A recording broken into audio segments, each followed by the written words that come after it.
कानपुर नाम के गांव में राम और श्याम नाम के दो भाई रहते थे। दोनों का परिवार अलग अलग था। राम खेतीबाड़ी का काम करता था, जबकि श्याम पहाड़ों के पार बने जंगलों से लकड़ी तोड़कर लाता और उन्हें बाजार में बेचता। पहले राम और श्याम एक साथ ही रहते थे, पर राम की पत्नी के आ जाने के बाद राम ने श्याम को अलग कर दिया और जमीन का हिस्सा खुद ले लिया। बदले में राम को एक छोटी सी झोपड़ी दे दी।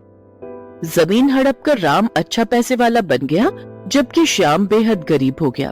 सुनो जी, आज अगर तुमने सीधेपन में वो जमीन जेठ जी को न दी होती तो आज उसमें से आधा हिस्सा हमारा होता। सुलेखा, मैं तो इस बारे में बिल्कुल भी नहीं सोचता। हमारे भाग्य में जितना मिलना लिखा है उतना ही हमें मिलेगा, इसलिए सब कुछ भाग्य पर छोड़ दो। अच्छा, मैं जंगल जा रहा हूँ, लकड़ियाँ काट कर लाने में शाम हो जाएगी। श्याम लकड़ियाँ काटने जंगल चला जाता है। पहाड़ के पास बहने वाली एक नदी दलदल से भरी हुई थी। उस रास्ते से कोई भी गांव वाला गुजरते हुए भी घबराता था। श्याम भी जब लकड़ियाँ काटने जाता तो उस रास्ते की जगह दूसरे रास्ते से जाता था। नदी का किनारा दलदल से भरा हुआ था, इसलिए सब उस नदी के रास्ते जाने से डरते थे।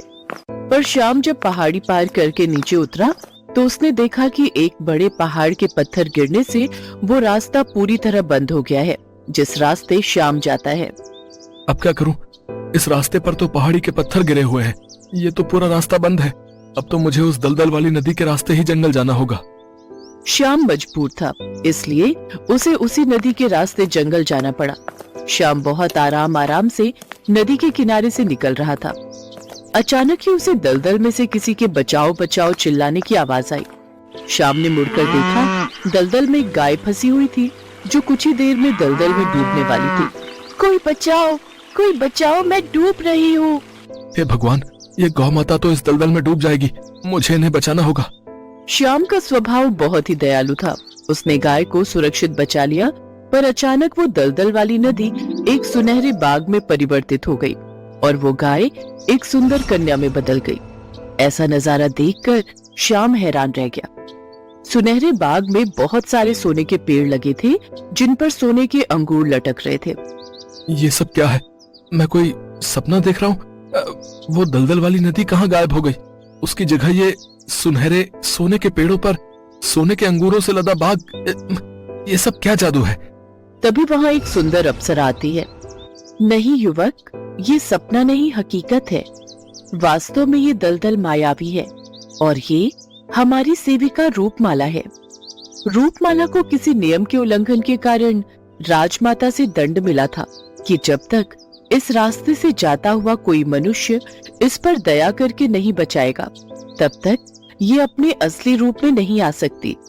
तुम्हारा बहुत बहुत धन्यवाद युवक, तुमने मुझे श्राप से मुक्त कर दिया, नहीं तो कोई भी निस्वार्थ भावना से मेरी मदद को तैयार नहीं था।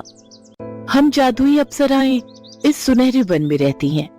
अपनी सुरक्षा रखने के लिए हम अपने इस जादुई वन को छुपा कर रखते हैं, ताकि कोई भी लालची मनुष्य हमारे इस वन को और हमें नुकसान न पहुंचा सके। अब तुमने रूपमाला की इतनी मदद की है तो हम तुम्हें ऐसे नहीं जाने देंगे। आओ युवक, हमारे साथ हमारे महल में चलो। तुम्हारा हमारे इस जादुई सुनहरे वन में स्वागत है। राजमाता तुमसे मिलकर बहुत खुश होंगी। श्याम उनके साथ सुनहरे महल में चला जाता है। राजमाता, श्याम बहुत ही दयालु है, यह तो आपको पता चल ही गया, तभी हम श्याम को आपसे मिलवाने महल में ले आए। हाँ, यह तो हमें ज्ञात हो ही गया है। रूपमाला को हमने क्रोध में आकर दंड दे दिया, पर हमें चिंता थी कि कौन निस्वार्थी मनुष्य रूपमाला की मदद करेगा।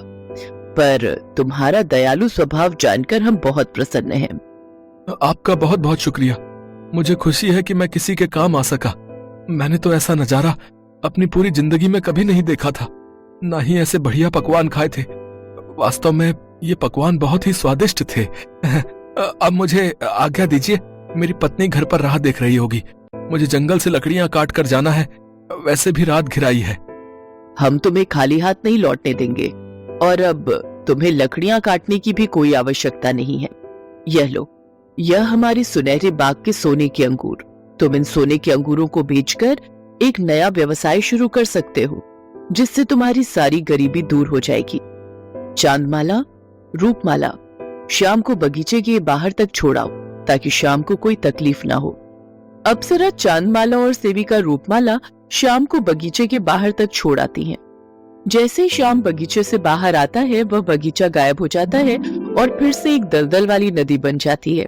इसके पश्चात श्याम घर लौट आता है और अपनी पत्नी को सारी बात बताता है।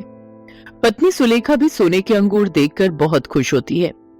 अगले दिन श्याम सोने के अंगूर बेचकर खूब सारा धन ले आता है और उससे राशन का नया व्यापार शुरू करता है। अब उसकी गरीबी बिल्कुल दूर हो गई थी। श्याम सीधा साधा भोला भाला था। वो बातों ही बातों में अपने बड़े भाई राम को सारी सच्चाई बता देता है। राम और उसकी पत्नी सुमन भी उन सोने के अंगूरों को पाने का लालच करने लगते हैं और उस दलदल वाली नदी के पास बिना किसी को बताए चले जाते हैं।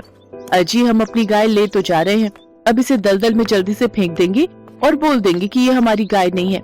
जैसा मैंने तुम्हें समझाया है वैसा ही करना। अरे तुम चिंता मत करो, मैं इस गाय को दलदल में धक्का देकर ही मानूंगा। उसके पश्चात हमें सोने के अंगूर मिल जाएंगे। लालच राम और उसकी पत्नी के सिर के पार हो चुका था। वो जानबूझकर एक निर्दोष गाय को उस दलदल में फेंक देते हैं। गाय बचने के लिए गुहार लगाने लगती है, पर एक जादुई शक्ति से गाय दलदल से बाहर आ जाती है और वहां से भाग जाती है। पर उसकी जगह राम और उसकी पत्नी दलदल में फंस जाते हैं। अजी, क्या हो गया? यहाँ तो कोई सोने का बाग नहीं है, हम तो दलदल में डूबते जा रहे हैं। अरे कोई बचाओ, कोई बचाओ। लगता है हमें हमारे लालच का फल मिल गया।